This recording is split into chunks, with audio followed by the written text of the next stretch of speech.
Heinrich Leipold Himmler was born in Munich on 7 October 1900 into a conservative middle-class Roman Catholic family. His father was Joseph Gebhard Himmler, 1865–1936, a teacher, and his mother was Anna Maria Himmler, née Heide, 1866–1941, a devout Roman Catholic. Heinrich had two brothers, Gebhard Ludwig, 1898–1982, and Ernst Hermann, 1905–1945. Himmler's first name, Heinrich, was that of his godfather, Prince Heinrich of Bavaria, a member of the royal family of Bavaria who had been tutored by Himmler's father. He attended a grammar school in Landshut, where his father was deputy principal. While he did well in his schoolwork, he struggled in athletics. He had poor health, suffering from lifelong stomach complaints and other ailments. In his youth he trained daily with weights and exercise to become stronger. Other boys at the school later remembered him as studious and awkward in social situations. Himmler's diary, which he kept intermittently from the age of 10, shows that he took a keen interest in current events. In 1915, he began training with the Landshut Cadet Corps. His father used his connections with the royal family to get Himmler accepted as an officer candidate, and he enlisted with the reserve battalion of the 11th Bavarian Regiment in December 1917. His brother, Gebhard, served on the Western Front and saw combat, receiving the Iron Cross and eventually being promoted to lieutenant. In November 1918, while Himmler was still in training, the war ended with Germany's defeat, denying him the opportunity to become an officer or see combat. After his discharge on the 18th of December, he returned to Landshut. After the war, Himmler completed his grammar school education. From 1919 to 1922, he studied agriculture at the Technical University Munich.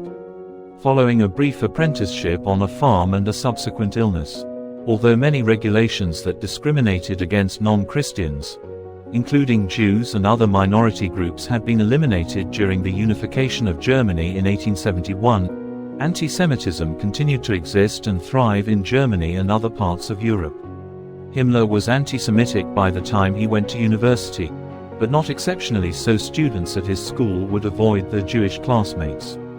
He remained a devout Catholic while a student and spent most of his leisure time with members of his fencing fraternity, the League of Apollo, the president of which was Jewish. Himmler maintained a polite demeanor with him and with other Jewish members of the fraternity, in spite of his growing anti-Semitism. During his second year at university, Himmler redoubled his attempts to pursue a military career. Although he was not successful, he was able to extend his involvement in the paramilitary scene in Munich. It was at this time that he first met Ernst Röhm, an early member of the Nazi Party and co-founder of the Storm Battalion. Himmler admired Röhm because he was a decorated combat soldier, and at his suggestion Himmler joined his anti-Semitic nationalist group, the Imperial War Flag Society. In 1922, Himmler became more interested in the Jewish question, with his diary entries containing an increasing number of anti-Semitic remarks and recording a number of discussions about Jews with his classmates. His reading lists, as recorded in his diary, were dominated by anti-Semitic pamphlets, German myths, and occult tracts. After the murder of Foreign Minister Walter Rathenau on the 24th of June, Himmler's political views veered towards the radical right, and he took part in demonstrations against the Treaty of Versailles. Hyperinflation was raging, and his parents could no longer afford to educate all three sons. Disappointed by his failure to make a career in the military and his parents' inability to finance his doctoral studies, he was forced to take a low-paying office job after obtaining his agricultural diploma. He remained in this position until September 1923. Himmler joined the Nazi Party on 1 August 1923, receiving party number 14,303. As a member of Röhm's paramilitary unit, Himmler was involved in the Beer Hall Putsch, an unsuccessful attempt by Hitler and the Nazi Party to seize power in Munich. This event would set Himmler on a life of politics. He was questioned by the police about his role in the putsch but was not charged because of insufficient evidence. However, he lost his job, was unable to find employment as a farm manager, and had to move in with his parents in Munich. Frustrated by these failures, he became ever more irritable, aggressive, and opinionated, alienating both friends and family members.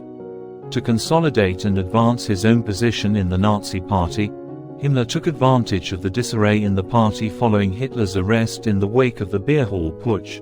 32, from mid-1924 he worked under Gregor Strasser as a party secretary and propaganda assistant. Traveling all over Bavaria agitating for the party, he gave speeches and distributed literature.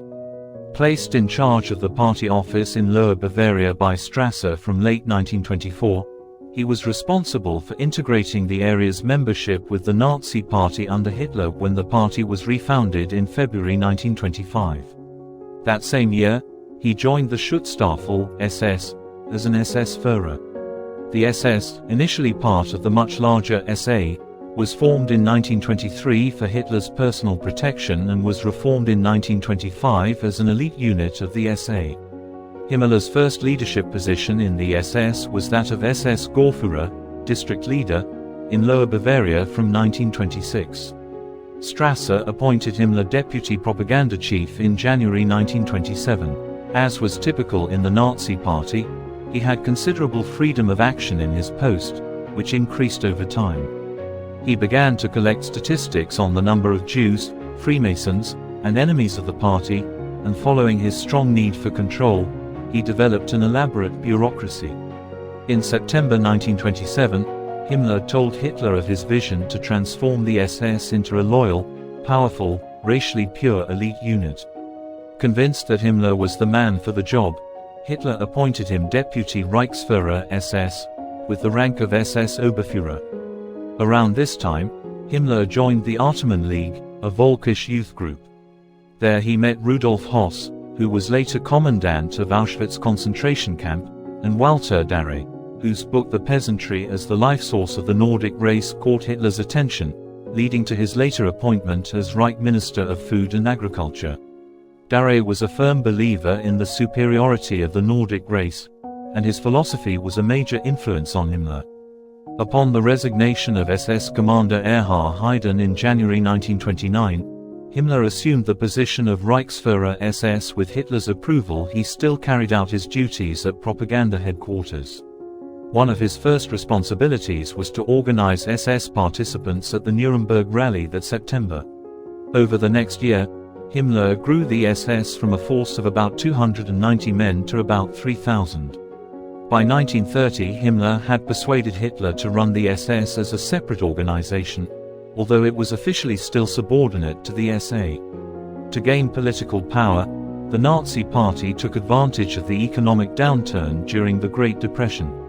The coalition government of the Weimar Republic was unable to improve the economy, so many voters turned to the political extreme, which included the Nazi Party. Hitler used populist rhetoric, including blaming scapegoats, particularly the Jews, for the economic hardships. In September 1930, Himmler was first elected as a deputy to the Reichstag. In the 1932 election, the Nazis won 37.3% of the vote and 230 seats in the Reichstag. Hitler was appointed Chancellor of Germany by President Paul von Hindenburg on the 30th of January 1933, heading a short-lived coalition of his Nazis and the German National People's Party.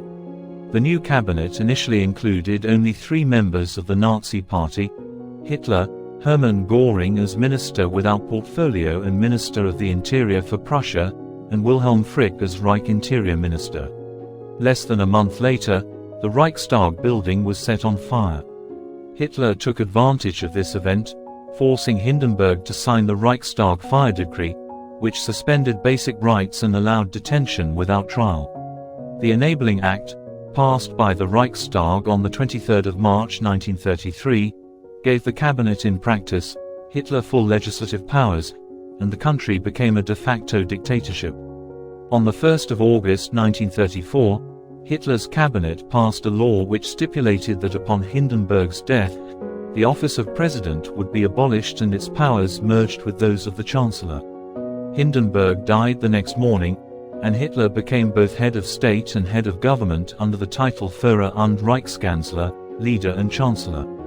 The Nazi Party's rise to power provided Himmler and the SS an unfettered opportunity to thrive. By 1933, the SS numbered 52,000 members. 54. Strict membership requirements ensured that all members were of Hitler's Aryan Herrenvolk, Aryan master race. Applicants were vetted for Nordic qualities. In Himmler's words, like a nursery gardener trying to reproduce a good old strain which has been adulterated and debased. We started from the principles of plant selection and then proceeded quite unashamedly to weed out the men whom we did not think we could use for the build-up of the SS. Few dared mention that by his own standards, Himmler did not meet his own ideals.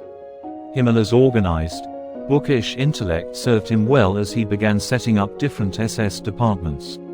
In 1931 he appointed Reinhard Heydrich chief of the new intelligence service, which was renamed the Sicherheitsdienst, Security Service, in 1932. He later officially appointed Heydrich his deputy. In 1933, they began to remove the SS from SA control. Along with Interior Minister Frick, they hoped to create a unified German police force. In March 1933, Reich Governor of Bavaria Franz Ritter von Epp appointed Himmler chief of the Munich police. Himmler appointed Heydrich commander of Department IV, the political police. Thereafter, Himmler and Heydrich took over the political police of state after state. Soon only Prussia was controlled by Göring. Effective 1 January 1933, Hitler promoted Himmler to the rank of SS Obergruppenführer, equal in rank to the senior SA commanders. On 2 June Himmler, along with the heads of the other two Nazi paramilitary organizations, the SA and the Hitler Youth, was named a Reichsleiter, the second highest political rank in the Nazi Party. On 10 July, he was named to the Prussian State Council. On 2 October 1933, he became a founding member of Hans Frank's Academy for German Law at its inaugural meeting. Himmler further established the SS Race and Settlement Main Office. He appointed Darre as its first chief, with the rank of SS Gruppenführer. The department implemented racial policies and monitored the racial integrity of the SS membership. SS men were carefully vetted for their racial background. On 31 December 1931, Himmler introduced the marriage order, which required SS men wishing to marry to produce family trees proving that both families were of Aryan descent to 1800. If any non-Aryan forebears were found in either family tree during the racial investigation, the person concerned was excluded from the SS. Himmler expected that each SS marriage should produce at least 4 children, thus creating a pool of genetically superior prospective SS members. The program had disappointing results. Less than 40% of SS men married and each produced only about 1 child. In March 1933, less than 3 months after the Nazis came to power, Himmler set up the first official concentration camp at Dachau. Hitler had stated that he did not want it to be just another prison or detention camp. Himmler appointed Theodor Eicke, a convicted felon and ardent Nazi, to run the camp in June 1933. Eicke devised a system that was used as a model for future camps throughout Germany. Its features included isolation of victims from the outside world, elaborate roll calls and work details, the use of force and executions to exact obedience, and a strict disciplinary code for the guards. Uniforms were issued for prisoners and guards alike. The guards' uniforms had a special Totenkopf insignia on their collars. By the end of 1934, Himmler took control of the camps under the aegis of the SS, creating a separate division, the SS Totenkopfverbände. In early 1934, Hitler and other Nazi leaders became concerned that Rome was planning a coup d'état. Rome had socialist and populist views and believed that the real revolution had not yet begun. He felt that the SA, now numbering some 3 million men, far dwarfing the army, should become the sole arms-bearing corps of the state, and that the army should be absorbed into the SA under his leadership. Rome lobbied Hitler to appoint him Minister of Defense, a position held by conservative General Werner von Blomberg. Göring had created a Prussian secret police force, the Geheime Staatspolizei or Gestapo, in 1933 and appointed Rudolf Diels as its head. Göring, concerned that Diels was not ruthless enough to use the Gestapo effectively to counteract the power of the SA, handed over its control to Himmler on the 20th of April 1934. Also on that date, Hitler appointed Himmler chief of all German police outside Prussia. This was a radical departure from long-standing German practice that law enforcement was a state and local matter. Heydrich, named chief of the Gestapo by Himmler on the 22nd of April 1934, also continued as head of the SD. Hitler decided on the 21st of June that Röhm and the SA leadership had to be eliminated. He sent Göring to Berlin on the 29th of June, to meet with Himmler and Heydrich to plan the action. Hitler took charge in Munich, where Röhm was arrested. He gave Röhm the choice to commit suicide or be shot. When Röhm refused to kill himself, he was shot dead by 2 SS officers. Between 85 and 200 members of the SA leadership and other political adversaries, including Gregor Strasser, were killed between the 30th of June and the 2nd of July 1934 in these actions, known as the Night of the Long Knives. With the SA thus neutralized, the SS became an independent organization answerable only to Hitler on the 20th of July 1934. Himmler's title of Reichsführer SS became the highest formal SS rank, equivalent to a field marshal in the army. The SA was converted into a sports and training organization. On the 15th of September 1935, Hitler presented 2 laws, known as the Nuremberg Laws, to the Reichstag. The laws banned marriage between non-Jewish and Jewish Germans and forbade the employment of non-Jewish women under the age of 45 in Jewish households. The laws also deprived so-called non-Aryans of the benefits of German citizenship. 83. These laws were among the first race-based measures instituted by the Third Reich. Himmler and Heydrich wanted to extend the power of the SS. Thus, they urged Hitler to form a national police force overseen by the SS, to guard Nazi Germany against its many enemies at the time, real and imagined. Interior Minister Frick also wanted a national police force, but one controlled by him, with Kurt Daluege as his police chief. Hitler left it to Himmler and Heydrich to work out the arrangements with Frick. Himmler and Heydrich had greater bargaining power, as they were allied with Frick's old enemy, Göring. Heydrich drew up a set of proposals and Himmler sent him to meet with Frick. An angry Frick then consulted with Hitler, who told him to agree to the proposals. Frick acquiesced, and on the 17th of June 1936, Hitler decreed the unification of all police forces in the Reich and named Himmler chief of German police and a state secretary in the Ministry of the Interior. In this role, Himmler was still nominally subordinate to Frick. In practice, however, the police were now effectively a division of the SS, and hence independent of Frick's control. This move gave Himmler operational control over Germany's entire detective force. He also gained authority over all of Germany's uniformed law enforcement agencies, which were amalgamated into the new Ordnungspolizei, ORPO, Order Police, which became a branch of the SS under Daluege. Shortly thereafter, Himmler created the Kriminalpolizei, Kripo, Criminal Police, as an umbrella organization for all criminal investigation agencies in Germany. The Kripo was merged with the Gestapo into the Sicherheitspolizei, SEPO, Security Police, under Heydrich's command.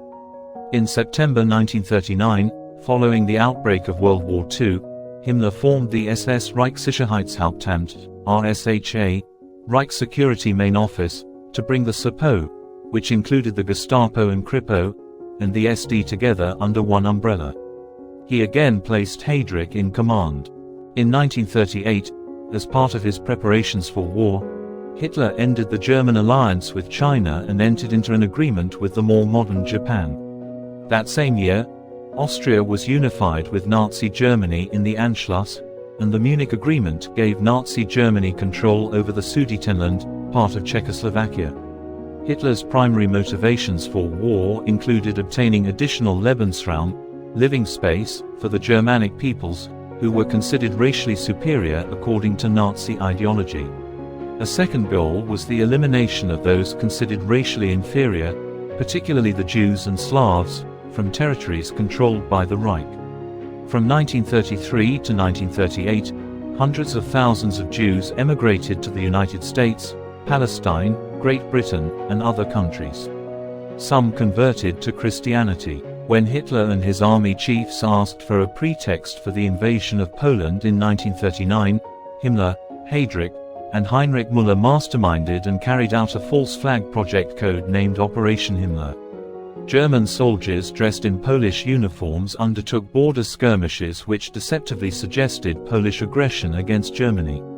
The incidents were then used in Nazi propaganda to justify the invasion of Poland, the opening event of World War II. At the beginning of the war against Poland, Hitler authorized the killing of Polish civilians, including Jews and ethnic Poles. The Einsatzgruppen, SS task forces, had originally been formed by Heydrich to secure government papers and offices in areas taken over by Germany before World War II. Authorized by Hitler and under the direction of Himmler and Heydrich, the Einsatzgruppen units, now repurposed as death squads, followed the Heer army into Poland, and by the end of 1939 they had murdered some 65,000 intellectuals and other civilians. Militias and Heer units also took part in these killings. Under Himmler's orders via the RSHA, these squads were also tasked with rounding up Jews and others for placement in ghettos and concentration camps. Germany subsequently invaded Denmark and Norway, the Netherlands, and France, and began bombing Great Britain in preparation for Operation Sea Lion, the planned invasion of the United Kingdom. On the 21st of June 1941, the day before invasion of the Soviet Union, Himmler commissioned the preparation of the General Plan OST, General Plan for the East. The plan was approved by Hitler in May 1942. It called for the Baltic states, Poland, Western Ukraine, and Belarus to be conquered and resettled by 10 million German citizens. The current residents, some 31 million people, would be expelled further east, starved, or used for forced labor. The plan would have extended the borders of Germany to the east by 1,000 kilometers, 600 miles. Himmler expected that it would take 20 to 30 years to complete the plan, at a cost of 67 billion R. Himmler stated openly, "It is a question of existence, thus it will be a racial struggle of pitiless severity, in the course of which 20 to 30 million Slavs and Jews will perish through military actions and crises of food supply." In late 1941, Hitler named Heydrich as Deputy Reich Protector of the newly established Protectorate of Bohemia and Moravia. Heydrich began to racially classify the Czechs, deporting many to concentration camps. Members of a swelling resistance were shot, earning Heydrich the nickname, the Butcher of Prague. This appointment strengthened the collaboration between Himmler and Heydrich, and Himmler was proud to have SS control over a state. Despite having direct access to Hitler, Heydrich's loyalty to Himmler remained firm. With Hitler's approval, Himmler re-established the Einsatzgruppen in the lead-up to the planned invasion of the Soviet Union. In March 1941, Hitler addressed his army leaders, detailing his intention to smash the Soviet Empire and destroy the Bolshevik intelligentsia and leadership. His special directive, the Guidelines in Special Spheres Redirective No. 21, Operation Barbarossa, read, "In the operations area of the army, the Reichsführer SS has been given special tasks on the orders of the Führer, in order to prepare the political administration. These tasks arise from the forthcoming final struggle of two opposing political systems. Within the framework of these tasks, the Reichsführer SS acts independently and on his own responsibility." Hitler thus intended to prevent internal friction like that occurring earlier in Poland in 1939, when several German army generals, including Johannes Blaskowitz, had attempted to bring Einsatzgruppen leaders to trial for the murders they had committed. Following the army into the Soviet Union, the Einsatzgruppen rounded up and killed Jews and others deemed undesirable by the Nazi state. Hitler was sent frequent reports. In addition, 2.8 million Soviet prisoners of war died of starvation, mistreatment or executions in just 8 months of 1941-42. As many as 500,000 Soviet prisoners of war died or were executed in Nazi concentration camps over the course of the war. Most of them were shot or gassed. By early 1941, following Himmler's orders, 10 concentration camps had been constructed in which inmates were subjected to forced labor. Jews from all over Germany and the occupied territories were deported to the camps or confined to ghettos. As the Germans were pushed back from Moscow in December 1941, signaling that the expected quick defeat of the Soviet Union had failed to materialize, Hitler and other Nazi officials realized that mass deportations to the east would no longer be possible. As a result, instead of deportation, many Jews in Europe were destined for death. Around the time of the German declaration of war on the United States in December 1941, Hitler resolved that the Jews of Europe were to be exterminated. Heydrich arranged a meeting, held on the 20th of January 1942 at Wannsee, a suburb of Berlin. Attended by top Nazi officials, it was used to outline the plans for the final solution to the Jewish question. Heydrich detailed how those Jews able to work would be worked to death. Those unable to work would be killed outright. Heydrich calculated the number of Jews to be killed at 11 million and told the attendees that Hitler had placed Himmler in charge of the plan. In June 1942, Heydrich was assassinated in Prague in Operation Anthropoid, led by Joseph Gabčík and Jan Kubis, members of Czechoslovakia's army in exile. Both men had been trained by the British Special Operations Executive for the mission to kill Heydrich. On the 9th of June, after discussions with Himmler and Karl Hermann Frank, Hitler ordered brutal reprisals for Heydrich's death. Over 13,000 people were arrested, and the village of Lidice was razed to the ground. Its male inhabitants and all adults in the village of Ležáky were murdered. At least 1,300 people were executed by firing squads. Himmler took over leadership of the RSHA and stepped up the pace of the killing of Jews in Action Reinhard, Operation Reinhard, named in Heydrich's honor. He ordered the Action Reinhard camps, 3 extermination camps, to be constructed at Belzec, Sobibor, and Treblinka. Initially, the victims were killed with gas vans or by firing squad, but these methods proved impracticable for an operation of this scale. In August 1941, Himmler attended the shooting of 100 Jews at Minsk. A military virgin, this was the first time he heard a shot fired in anger or seen dead people, and in Minsk while looking into the open grave his coat and perhaps his face was splashed by the brains of a victim. He went very green and pale and swayed. Karl Wolff jumped forward, held him steady and led him away from the grave. Nauseated and shaken by the experience, 133, he was concerned about the impact such actions would have on the mental health of his SS men. He decided that alternate methods of killing should be found. On his orders, by early 1942, the camp at Auschwitz had been greatly expanded, including the addition of gas chambers, where victims were killed using the pesticide Zyklon B. Himmler visited the camp in person on 17 and 18 July 1942. He was given a demonstration of a mass killing using the gas chamber in Bunker 2 and toured the building site of the new IG Farben plant being constructed at the nearby town of Monowitz.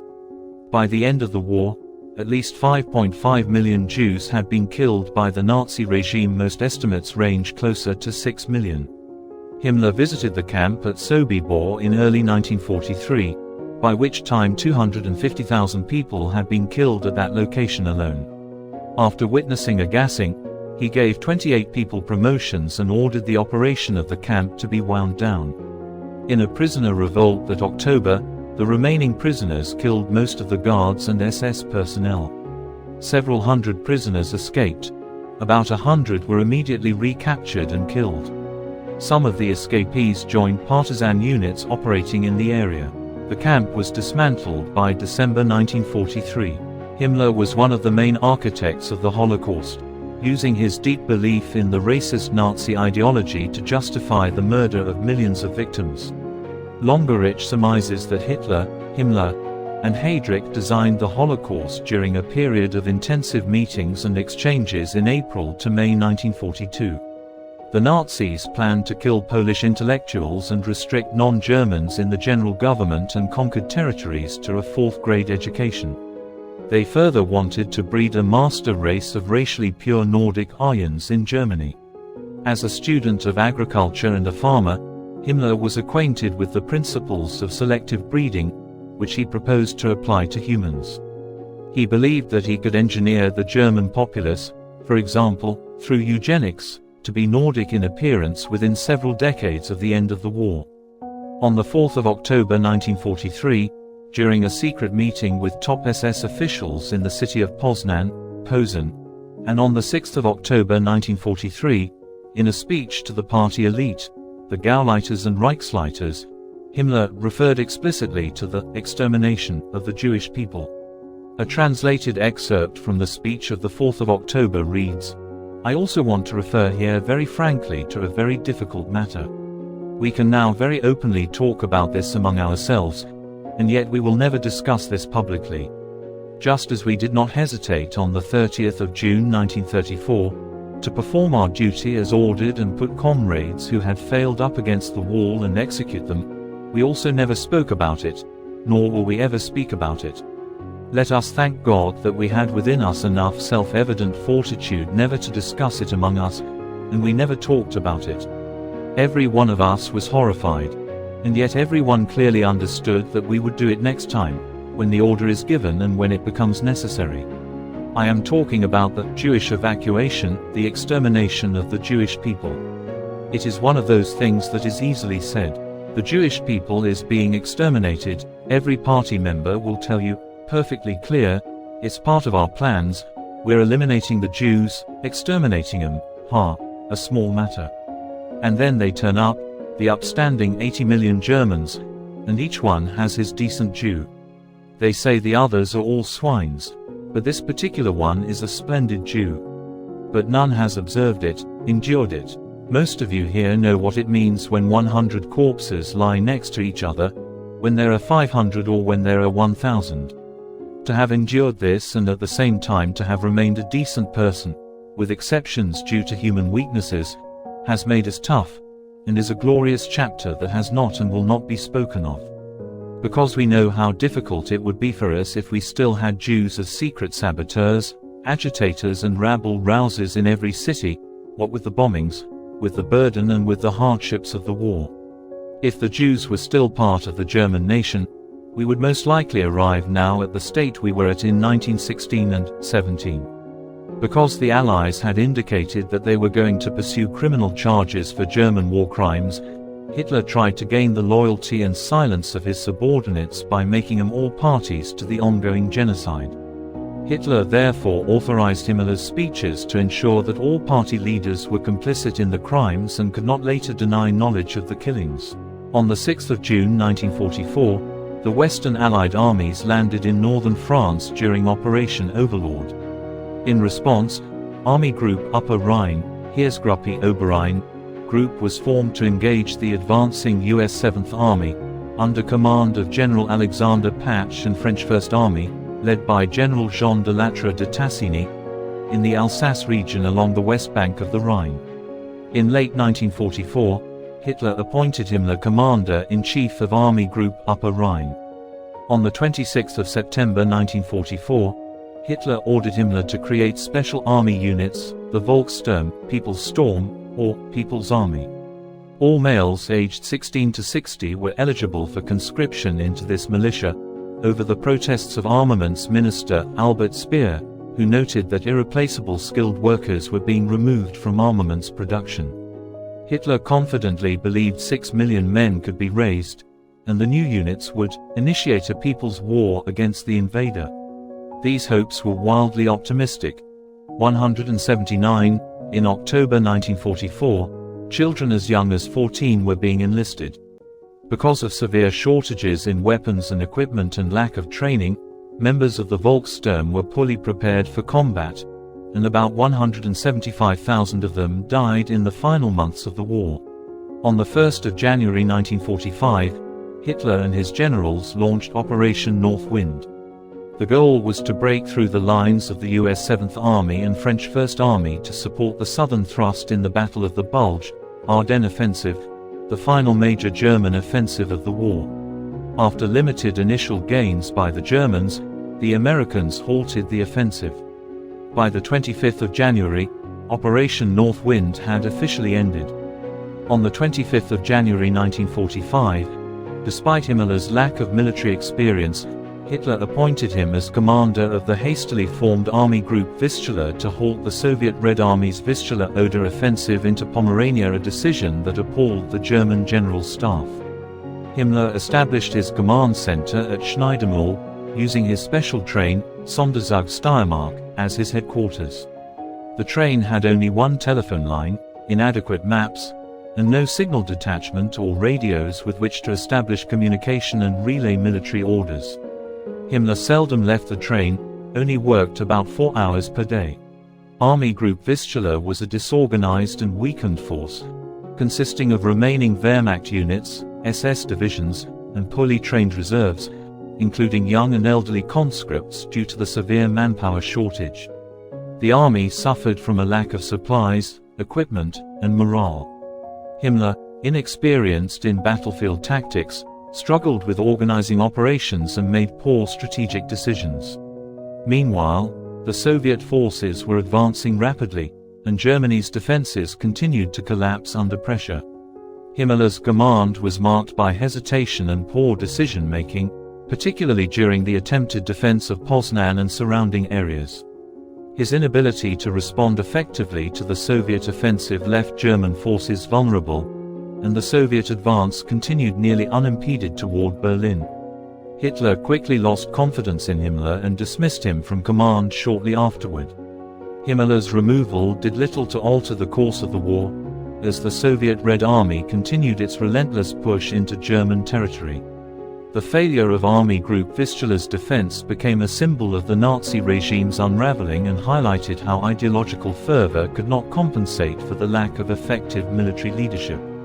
The collapse of Himmler's forces accelerated Germany's downfall, leading to the fall of Berlin just months later. Himmler, one of the Nazi regime's most powerful figures, began considering peace negotiations. Despite Hitler's strong opposition to any surrender or peace talks, Himmler believed that the continuation of the war would lead to Germany's total destruction. As the German military weakened and Berlin's defenses crumbled, Himmler became convinced of the need to find an alternative solution.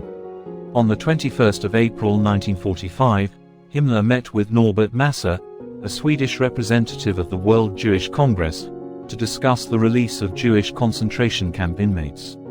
As a result of these negotiations, about 20,000 people were released in the White Buses operation. On the 23rd of April, Himmler met directly with Folke Bernadotte at the Swedish consulate in Lübeck. Representing himself as the provisional leader of Germany, he claimed that Hitler would be dead within the next few days. Hoping that the British and Americans would fight the Soviets alongside what remained of the Wehrmacht, Himmler asked Bernadotte to inform General Dwight Eisenhower that Germany wished to surrender to the Western Allies, and not to the Soviet Union. Bernadotte asked Himmler to put his proposal in writing, and Himmler obliged. On the 27th of April, Himmler's SS representative at Hitler's HQ in Berlin, Hermann Fegelein, was caught in civilian clothes preparing to desert. He was arrested and brought back to the Fur bunker. On the evening of the 28th of April, the BBC broadcast a Reuters news report about Himmler's attempted negotiations with the Western Allies. Hitler had long considered Himmler to be second only to Joseph Goebbels in loyalty. He called Himmler the loyal Heinrich. Hitler flew into a rage at this betrayal, and told those still with him in the bunker complex that Himmler's secret negotiations were the worst treachery he had ever known. Hitler ordered Himmler's arrest, and Fegelein was court-martialed and shot. By this time, the Soviets had advanced to the Potsdamer Platz, only 300 meters, 330 yards, from the Reich Chancellery, and were preparing to storm the Chancellery. This report, combined with Himmler's treachery, prompted Hitler to write his last will and testament. In the testament, completed on the 29th of April, one day prior to his suicide, Hitler declared both Himmler and Göring to be traitors. He stripped Himmler of all of his party and state offices and expelled him from the Nazi Party. Hitler named Grand Admiral Karl Donitz as his successor. Himmler met Donitz in Flensburg and offered himself as second in command. He maintained that he was entitled to a position in Donitz's interim government as Reichsführer SS, believing the SS would be in a good position to restore and maintain order after the war. Donitz repeatedly rejected Himmler's overtures and initiated peace negotiations with the Allies. He wrote a letter on the 6th of May, 2 days before the German instrument of surrender, formally dismissing Himmler from all his posts. Heinrich Himmler attempted to escape and go into hiding to avoid capture by the Allies. Himmler disguised himself as a regular soldier by wearing a simple uniform with a fake identification card and traveled with a small group of personal guards, moving through various areas in northern Germany in hopes of evading identification. However, on May 21, he was apprehended by British forces at a checkpoint near Bremen, as his appearance and behavior aroused suspicion. He was taken to a camp for German prisoners of war, where his true identity was confirmed during interrogation. During a search, British soldiers found a cyanide capsule hidden in his mouth, but they were unable to remove it in time. On May 23, 1945, during questioning, Himmler bit down on the cyanide capsule and died instantly, evading trial. His body was buried in an undisclosed, unmarked grave by British soldiers, and its location remains unknown to this day. Himmler was married Marguerite Boden in 1928, who was 6 years older than him. Marguerite was known for her Protestant faith and her strong interest in German traditions and customs. Although they remained officially married, their relationship gradually deteriorated over time, as Himmler became deeply involved in Nazi politics and the SS. They had one daughter, Gudrun, who held a special place in Himmler's heart, and he affectionately referred to her as his little princess. During his Nazi career, Himmler had secret relationships with other women and formed a close relationship with Hedwig Potthast, with whom he fathered 2 more children. Despite his political preoccupations, he attempted to maintain the image of an ideal father and was notably close to his daughter Gudrun, who remained loyal to his memory even after the war. Himmler's personal life was complex, revealing deep contradictions between his family life and his dedication to the strict values of the Nazi regime.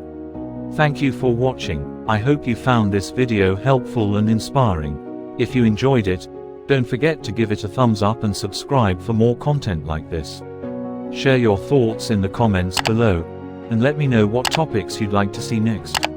Until then, keep striving for success, and see you in the next video.